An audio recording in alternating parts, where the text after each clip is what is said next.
Good morning, everybody. Hey, welcome to Thursday. It is a foggy, soupy looking day here in Highlands County. I hope that you're being safe as we continue to move forward.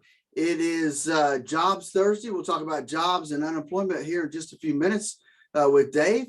But before we do that, let me remind you, there's only one thing that any of us can control within our portfolio, and that's how much risk you have.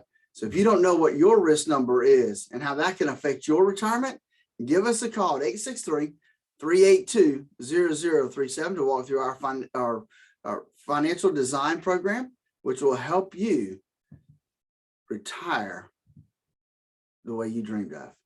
Hey, with that, we got Dave joining us up next. Bam, here we go. Phillip, Statler and I were comparing notes as to what we had on news items to keep you informed as to where in Sam Hill your retirement funds are going today, because it seems to be still up and down junk on the stock market. Let's check in with Phillip and see where we're at this morning. Statler Financial Services is the source. Phillip Statler is the person. And Phillip, good morning. Did I give you enough time to catch your breath there? I think so, Dave. I'm doing well. It's other than having to swim in this morning through the fog, I'm doing great. Oh, Lord, it was pea soup. Yeah, you come in from Country Club. I got to believe that you were driving through absolute cotton balls going out there, weren't you? It was a little bit, a little hairy out there.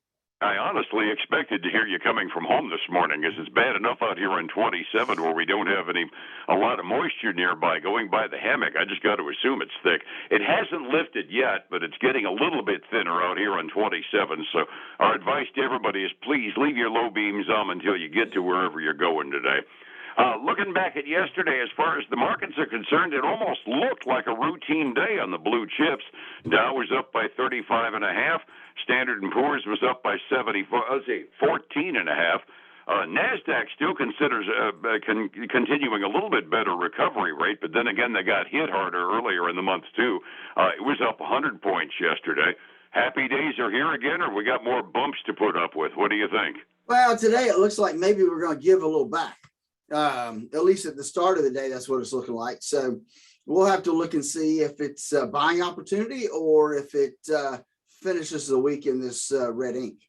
Absolutely. You always throw out those caution flags that you look at the peaks and you look at the valleys, and if the peak isn't as high as the last peak, you still look at a downward trend, and that's a very fair reflection. And so far, that's kind of what we're looking at. But we're not that far away from the record levels on the NASDAQ, and the Dow really isn't all that terribly far apart measured in percentages either. So things are still not looking bad. We're just not continuing to climb. And we start on the morning with the government data dump. Thursday's the normal initial jobless claims figure, and that was a nice beat. They expected 220,000. This is almost a Trumpian number for the employment peak that we had a couple of years ago. 184,000 first-time claims. That's almost an unheard-of low number, isn't it? It is. As a matter of fact, Dave, my little ticker sheet says that that's the lowest we've seen since the 1960s. Holy crud. Only about half as many people in the country then, too. I knew it was one of those abnormally low numbers that actually lets my bull crud detector go off a little bit, and I wonder if we're missing anything, and that's going to get revised upward by a little next week. Well, you never know, because that's for the week of December 4th, and you're right. That was one of those first week of the month. It could be, but it is what it is. I mean, let's look at last week and the week before that. They were all in the low 200,000. So, I mean, that's a trend going down. Could it continue? Maybe, but I got to tell you, there's a lot of job openings that need to get filled. That's true. The other number that came out before we get to the job openings and the job quit numbers, those came out yesterday. A little bit of a miss, but still abnormally low on continuing claims, only 1.95 million continuing claims for unemployment. So by and large, the employment picture looks good, except for the fact that there's a running ton of job openings out there. The JOLTS job opening report came out yesterday morning, mid-morning. 11 million jobs going begging. Holy crud. That's right. So that's up over the last month and up over what was expected. So 11 million job openings are out there right now to be had by folks that are looking for jobs. And that's up 400,000 from what it was the month before. Now, there's a new number that you and I have not really talked about before, and we've not really seen hit our ticker sheets before. But yesterday they had a job quits number. Those people that quit their job in the month of October, that was 4.2 million people, and that was down a little bit from the month before.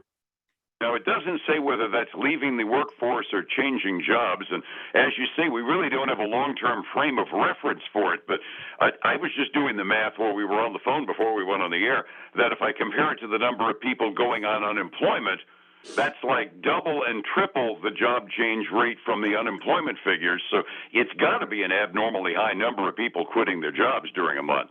Well, I think so, because remember, the people that are filing for unemployment, they have to have been laid off or fired, versus quits. And quits, I'm assuming, could be, hey, I'm just tired of working, I'm going to quit. But the other thing could be, hey, there's a better job out there because there's 11 million of them to look for. Maybe I'm going to do better. So I'm going to quit this job and I'm going to move to a different one. Yeah, it is a seller's market right now for labor, that's for sure. When you're looking at 11 million jobs going begging, we've got a big job fair for Advent Health going on up at SFSC. I'm going to be broadcasting from there about 11 o'clock this morning. They're crying for people with skilled labor available, and they're not alone by that matter with 11 million jobs out there. No, they're really not. I mean, here at Statler Financial, we're looking for some folks. So it's, it is a challenging place right now to find. Which is hard to say that, because it's hard to find good help that qualified to do what you need them to do. Yep, understood. We are finishing up the end of earnings season, and we got a couple of reports from a couple of companies that kind of give us an idea of how things are doing, right? That's right, we do. Before I touch on that, I did want to mention this, Dave. We didn't get a chance to talk about this before, but Paulson's getting he's really getting hit pretty hard. Several articles have come out and said, hey, they're really kind of leading the way now for making some changes. And the article said, hey, this is going to be the fourth change in strategies under Paulson's administration. And that basically they're talking about doubling down on their bond repurchase. Of stopping their bond repurchases, and that we could see double what they were talking about or quadruple what they're talking about in interest rate hikes in 2022. Oh, I didn't hear the thing about the interest rate hikes. I did hear that they were contemplating increasing the decline in their bond buyback procedure. If they add the interest rates in the process, I can think of a couple of index numbers that are going to be less than happy with that.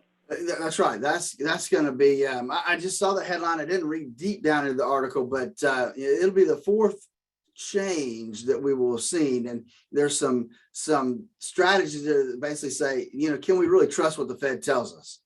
And you and I have talked about it before. Our Federal Reserve is not noted worldwide for responding in kind and in a timely fashion to economic efforts. It's always an overreaction, an underreaction, or late.